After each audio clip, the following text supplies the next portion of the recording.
Hey guys, so before the video gets started, I just want to let you know that there is some editing mistakes. There's some shit that got cut from the video. I have no idea how. I was in the process of editing it, and I do all this off my phone, and I must have made a mistake somewhere, and it cut a bunch of little talking points. So I really hope that doesn't make this video jarring, and I hope you still, understand everything that I'm saying in the context of the story. So yeah, I really hope you enjoy the video. It was a lot of work, and I really enjoyed this one actually. Thank you. Star Wars, nothing but Star Wars. What's up, everybody? How's it going? This is Justin White, and this is my movie time, and today we will be talking about one of my favorite franchises of all time, Star Wars. And I mean it, man. I love Star Wars. I love the movies. I love the shows. I love the video games. I love the comic books, the actual books, the fucking collectibles. If it's got Star Wars' name on it, I guarantee you I am a cuck for it. I am a huge Star Wars nerd. I love it. And so when deciding what movie to talk about, I thought, why not talk about the movie that I feel like is the most divisive of all Star Wars films, and that is The Last Jedi. And I'm one of the 15 people that actually like this movie. I think it's really well done. Sure, it has its faults, but I think when it gets done well, it gets done perfectly. And it has some of the best moments in Star Wars, if you ask me. Don't at me. So yeah, now I got that intro out of the way, let's get into it. I'm really excited about this one. I'm Justin White. It's movie time. So the movie starts off with the Resistance, running away from the First Order. The First Order's caught up with them to their home base planet, and the Resistance, they need to head out. And so Poe, trying to distract the First Order, starts joking around with Hux, and I do not like that because it eliminates all of the tension that was being made in the first opening minutes of this damn movie. And, a lot of people compare Poe's joking to Hux as Marvel quipping, and, I can't really argue with that one. It's not a great start to the movie. So Poe engages in a dogfight with the First Order so that the Resistance can get away, right? And so the Resistance, they leave, and Leia's like, all right, Poe, we gotta bounce. And Poe's like, nah, we can beat this dreadnought. And so he ends up destroying the dreadnought, but at the cost of like a lot of soldiers, because he's really hot-headed and he's kind of war hungry, and Leia, she don't like that. And in all honesty, Poe's character actually gets developed way more than he did in Force Awakens, which I would like if it was done more coherently. But we'll get into that later. So, Poe destroys the dreadnought. Snoke don't like that, and Snoke, he starts dragging Hux around, and it made me realize that Hux really is just going to be the butt of so many jokes in these last two movies. And that sucks because he was pretty threatening in the first one. I mean, yeah, there were little comedic moments, but that speech like he gave on the Starkiller base was very well done, and I think the actor that plays Hux is a very credible and very good actor. And it sucks that Hux was thrown back as a punching bag, basically, for Kylo Ren and Snoke. I don't like it. Now we're off to the planet where Luke's at. Rey and Luke meet, and oh boy. Ooh, let's get this out of the way. Luke's character is written amazingly. And I know that people wanted that OP Luke from the novels where, Luke fucking collapsed a black hole. But for the story that The Last Jedi is trying to tell, I think the characterization of Luke is done tremendously well. I think it would have been boring to have this gung-ho, let's go destroy the First Order and save the galaxy, Luke Skywalker. I think that would have been boring, and I love this broken shell of a legend that we knew. I think it's tremendously well done. And I think a reason a lot of people don't like the way Luke was portrayed is because, people don't like seeing their hero knocked down a peg like that, especially somebody like Luke Skywalker, who was a lot of people's, big hero when they were a child. Some of them it was their first hero they saw in movies. And so I understand it hurts to see your character, your hero, this legend be brought down like that, but that's the point. And I think it's done so good. And there's so much more that I want to say about it, but we're still at the beginning of this, so we'll get to that later on. But I'm not gonna try to defend Luke just tossing the lightsaber over his shoulder like that, because it just really feels like it's trying to get a cheap laugh. I think it would have been better if he would have just looked at it, dropped it, and then moved on. I think that would have worked better. So can't really defend that one. And real quick while I'm thinking about it, porgs are fucking cute. I don't necessarily have an argument for that, but stop being mean to the porgs. Please. Back to Kylo Ren. So Kylo goes into Snoke's chamber to get a verbal ass whooping by Snoke. And you really start to see how manipulative Snoke is in this movie and how he was able to control and twist this child's fear and anger against Luke Skywalker. And I think Snoke is actually really well done in this movie. And speaking of well done characters, Kylo Ren is still the best character in this entire fucking trilogy. Kylo Ren is everything I wanted in Anakin in the fucking prequel trilogy. This man that is torn between the light side and the dark side, what he knows is right, but relishes in the wrong, basically. Like, for every character that the movie's fucked with, Kylo Ren is like the only character that has stayed consistent through all of these movies. And oh my god, I think he's such a great character.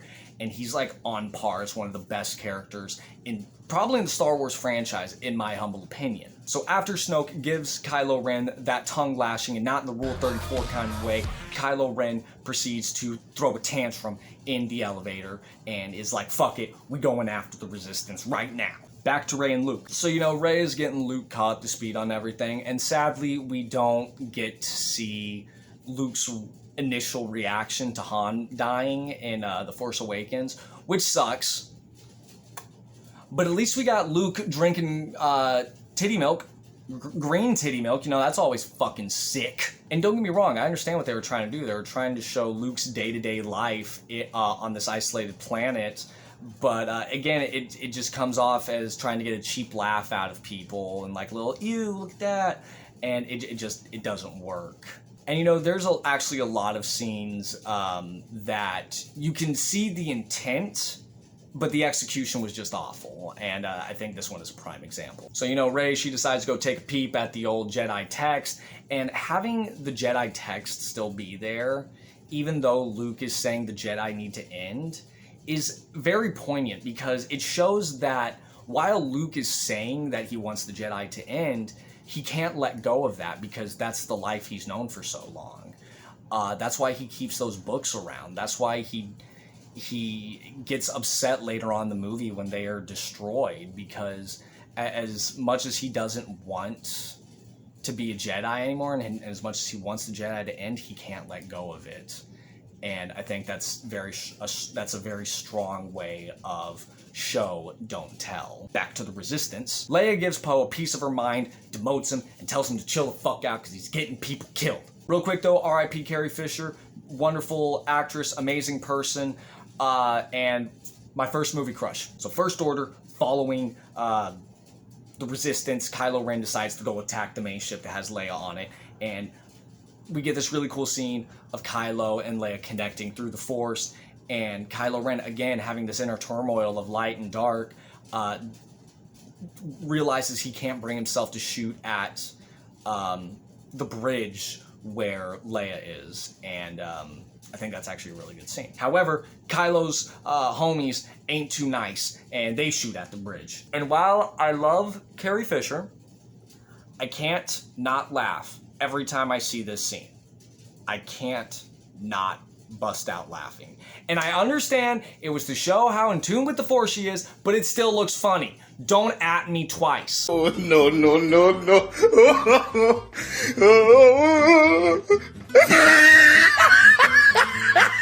Back to Luke and Rey. So Luke gets back into the cockpit of the Falcon, and with the Force theme playing in the background and Mark Hamill's facial expressions that he gives and his movements, it's a very emotional scene.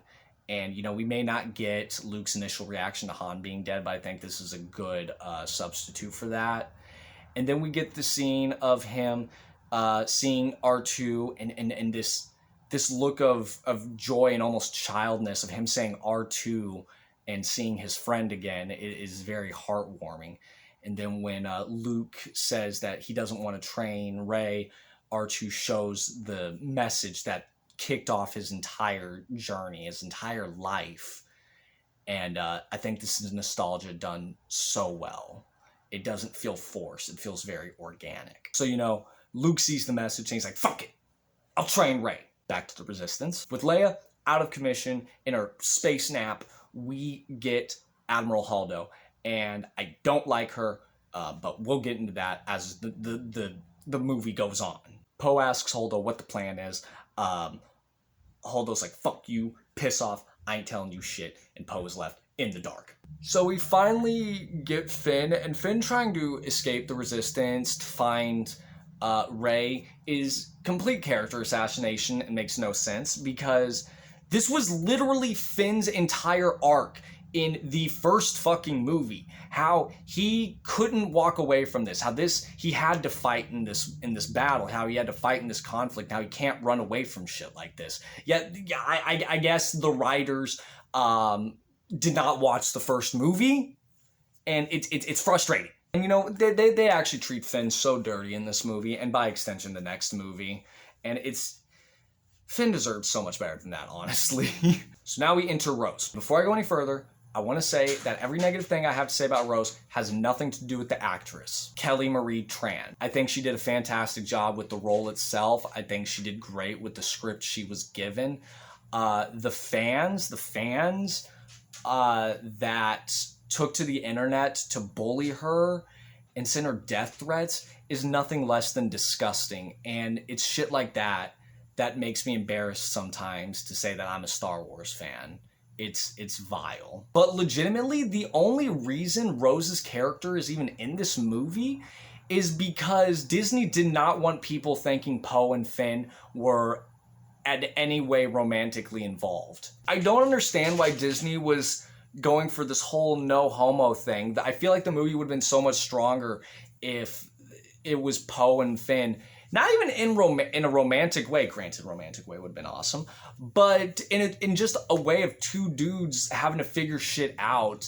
And I'll explain in a bit, but Finn's experience being a stormtrooper would have worked incredibly well with how hot-headed Poe is for war. Hell, Disney didn't want them to be gay so much that they gave Finn a love interest in this movie, in the next movie, and they gave Poe a love interest in the next movie. It's fucking hilarious. But anyways, so Rose knocks Finn out like a pussy bitch. When he wakes up, they get to talking. So the First Order is tracking the Resistance through lightspeed, and Rose and Finn need to get on to the main Star Destroyer to shut down the tracking beacon. And the only way to do that is to find a code breaker, and to get the code breaker they have to go to what is definitely the absolute worst part of this movie, the fucking casino planet.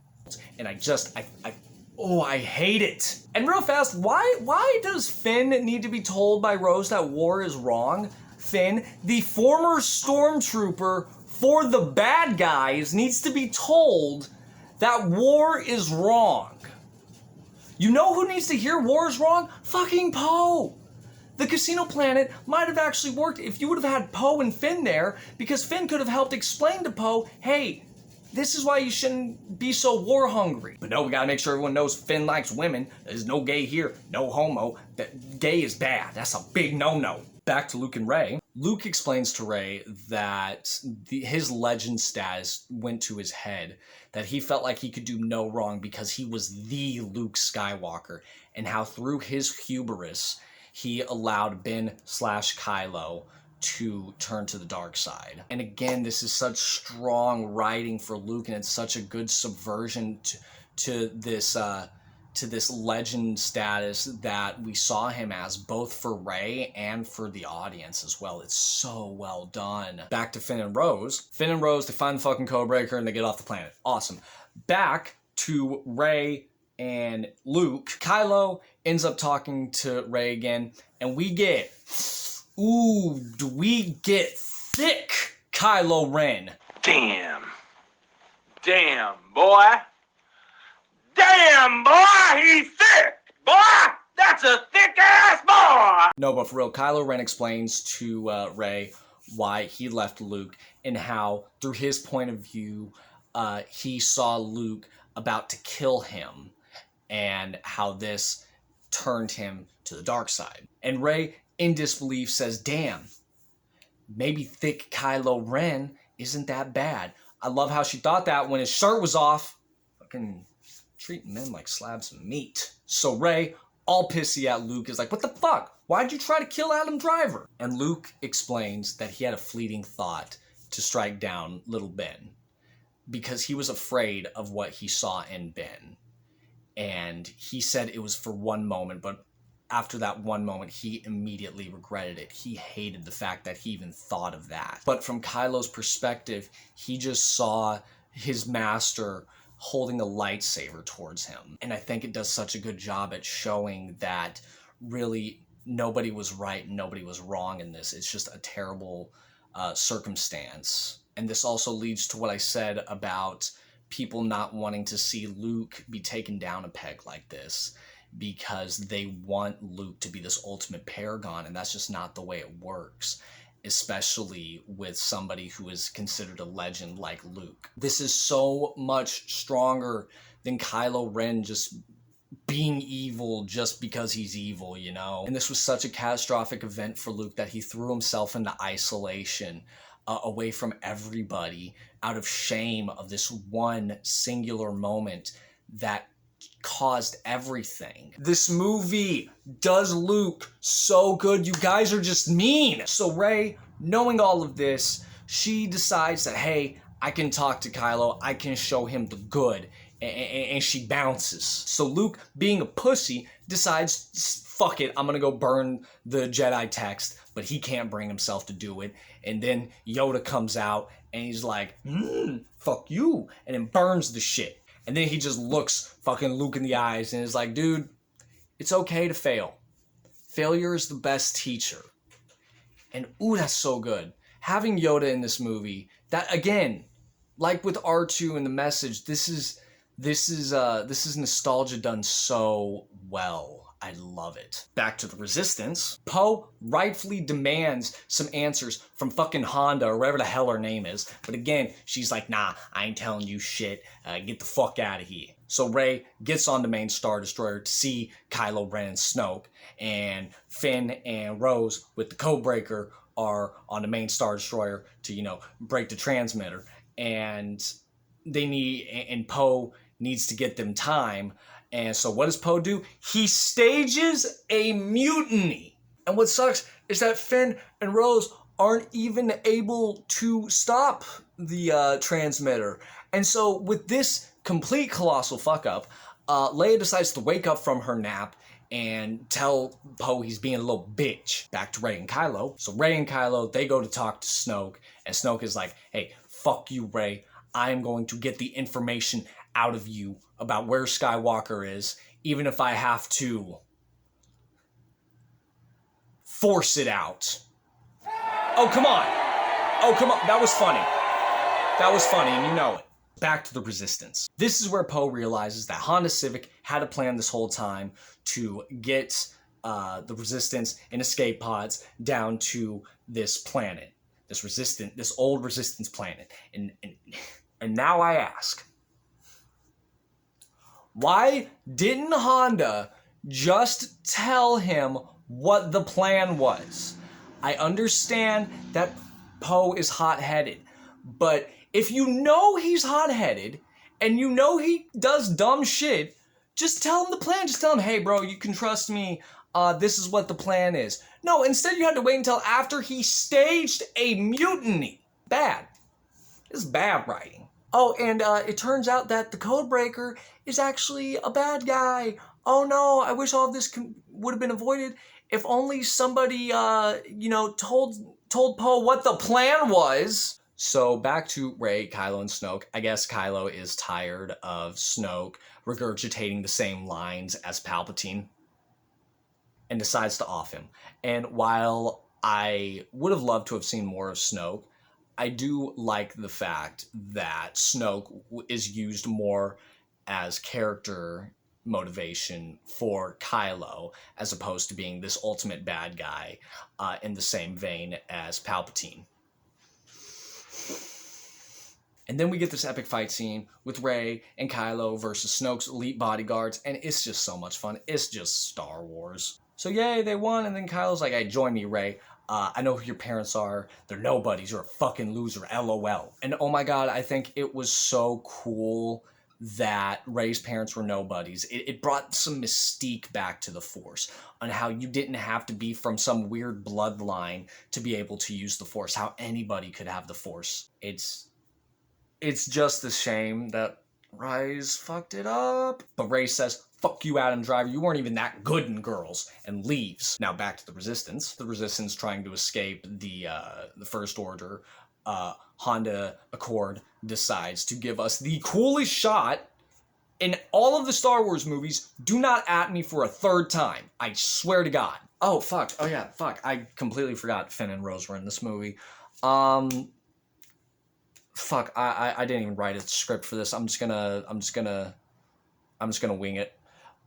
Finn and Rose, they got captured. Finn has to fight Phasma, and I don't care because Finn's not the same character that he was in the last movie, and Phasma is useless, and yay, Finn wins. Moving on. Finn and Rose make it down to the Resistance planet where the rest of the Resistance is. But oh no, they're trapped by the First Order. They have to hold out until help comes. And oh, hey, look, Chewie and Rey are back. Awesome, that's cool. They help. And Finn, for some reason, decides, hey, you know what, I should just kill myself. And he tries to fly himself into this battering ram cannon, only for Finn's lover, Rose, to save him. So the First Order, they break through the door, all hope seems lost, and then boom, my man Luke shows up. So here's Luke, right? He's facing down the First Order. Kylo Ren is like, fuck this shit. I want to talk some shit. I want to go down there. I want to whoop his ass myself. And he goes down there to fight Luke. And while the First Order is being distracted by Luke, the Resistance escapes. They meet up with Rey. Happy times. Oh shit, it turns out Luke was never there. He was just projecting himself with the Force to distract Kylo Ren. And then we get what is by far the most powerful scene in Star Wars since Vader's redemption in Episode 6. And I mean it, I cannot watch this scene without tearing up.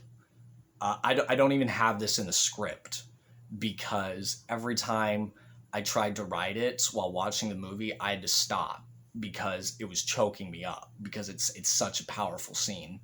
I'm getting goosebumps right now just thinking about it. Luke, he's dying. The Force theme is swelling, and he looks out at the two suns of that planet in the same way as when he was a kid, he looked out at the two suns on Tatooine.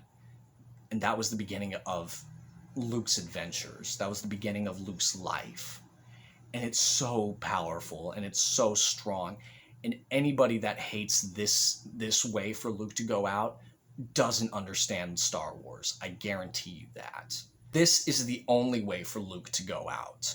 Not in some blaze of glory, but content and happy, knowing that he helped one last time to make sure the Resistance had a fighting chance.